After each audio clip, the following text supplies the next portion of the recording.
পুরনো দিনের হারিয়ে যাওয়া রান্নার মধ্যে একটি রান্না আজ আমি বানাবো মহারানী প্রন, যেটা খুবই সুস্বাদু হয়। চলুন বানাই। টুসিস লাইফস্টাইলে আমার প্রিয় দর্শকদের অনেক অনেক স্বাগত। আজ আমি পুরনো দিনের হারিয়ে যাওয়া রেসিপির মধ্যে একটি রেসিপি মহারানী প্রন বানিয়ে দেখাবো।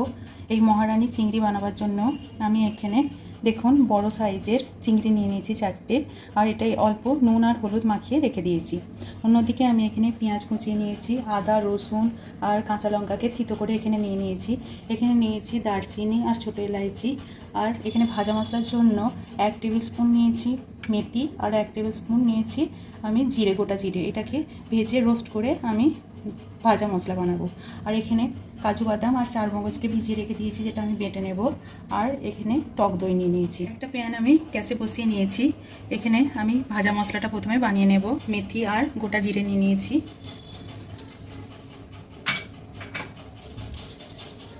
এবার হালকা হাতে এটাকে ড্রাই রোস্ট করে নেব। এটা পুড়ে গেলেও চলবে না, একটা মেথির হালকা ভালো স্মেল ছাড়লেই এটাকে আমি অফ করে দিয়ে বেটে নেব।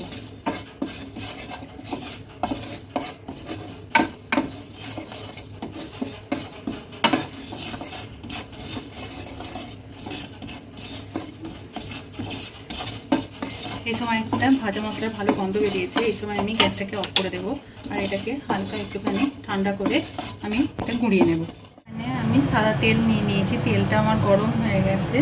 এবার একে একে মাছগুলো আমি হালকা হাতে ভেজে নেব।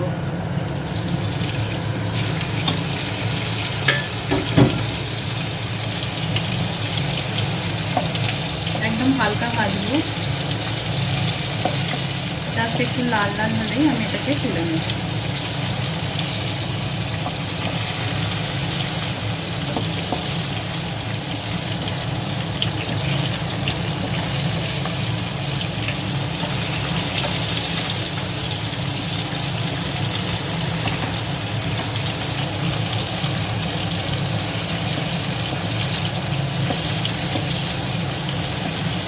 এবার আমি মাছগুলোকে তুলে নেব।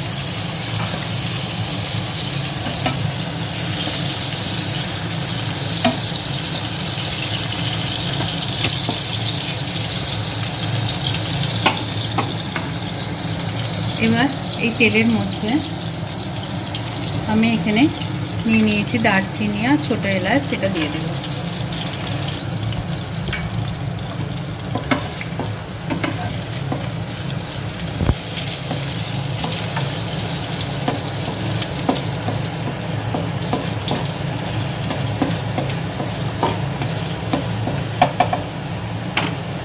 এবার এর মধ্যে আমি দিয়ে দেব কুচানো পেঁয়াজ।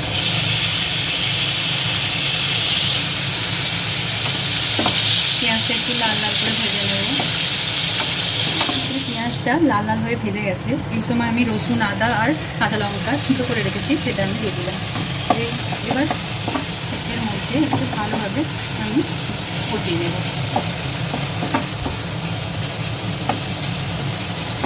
ভালোভাবে ভাজা ভাজা করে নেব। সমস্ত জিনিসটা ভালোভাবে ভাজা হয়ে গেছে। এই সময় আমি চারমগজ আর কাজু বাদাম বাটাটা দিয়ে দিলাম।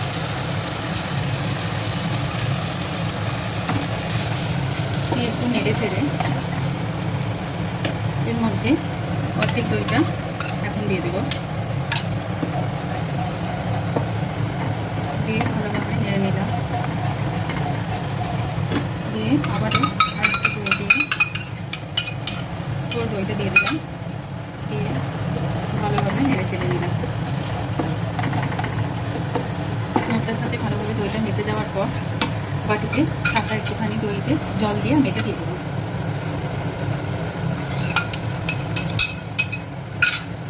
একটু ভালোভাবে নেড়ে চেড়ে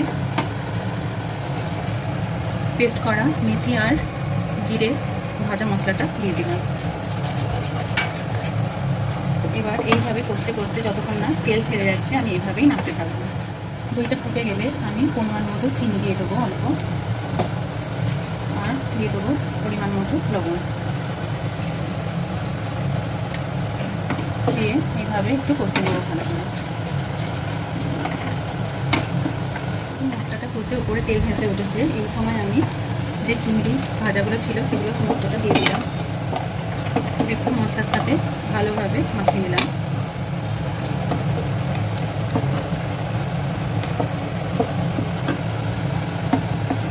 একটু নেড়ে চেড়ে এপিট ওপিট করে নেড়ে চেড়ে এর মধ্যে আমি দিয়ে দিলাম অল্প জল।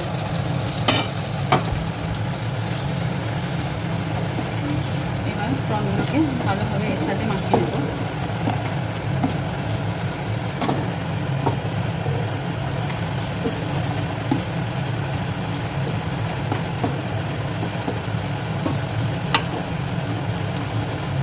এটা মাখিয়ে নেওয়ার পর আমি একদম স্লো করে একটা ঢাকনা চাপা দিয়ে আমি কিছুক্ষণের জন্য মাছটাকে সিদ্ধ করে নেব। দেখুন বেশ কিছুক্ষণ পর আমি ঢাকনাটা তুলে নিলাম।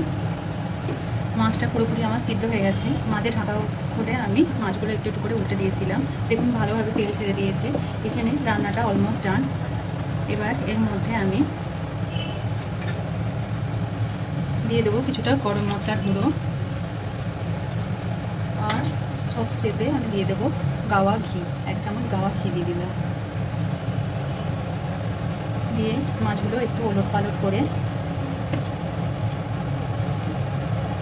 গ্যাসের ফ্লেমটা বন্ধ করে দেওয়ার পর আমি বেশ কিছুক্ষণ রেস্টিং টাইমে রেখে দেবো ঢাকনা দিয়ে।